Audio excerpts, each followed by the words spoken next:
Hello, my name is Ash, a counselor in training. This is my Relatable study podcast for individuals who need help studying for their NCE, CPCE, and other related counseling exams. I'm going to go through many questions from multiple resources and make the answers relatable to both you and me. So get your listening ears on and let's get studying. Classical conditioning relates to the work of A. E. G. Williamson, B. B. F. Skinner, C. Frankel, D. Ivan Pavlov. The answer is D. Ivan Pavlov relates to the work of classical conditioning. If you remember Pavlov's experiments with the bell and his dogs, it is the most well-known documented experiment in regards to classical conditioning that Pavlov did. If you have not heard of this, I would personally recommend looking up Ivan Pavlov and his classical conditioning works.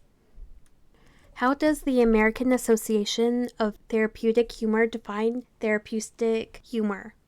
The American Association of Therapeutic Humor defines therapeutic humor as an intervention. The intervention is the action that seeks to stop something from happening that may be undesirable. The intervention of therapeutic humor can be expressed through laughter and can stimulate playful discovery about problems that the client has been experiencing. Some therapeutic benefits that are found in humorous expressions or in the appreciation of such expressions. I would recommend doing more research with therapeutic humor. It is on my to-do list to dive into the deep end of therapeutic humor. An association that naturally exists, such as animals salivating when food is present, is called A. an operant, B. condition, C. unconditioned, D. acquisition period. The answer is C. An association that naturally exists is called unconditioned. Refer to Pavlov's dogs. I would recommend looking into Pavlov's dogs and his experiment to better understand conditioned responses and unconditioned responses. Anything dealing with conditioned, unconditioned, so on and so forth will be referred to Pavlov's dogs because that experiment best describes this topic. What is incongruity as a form of humor in the counselor-client relationship?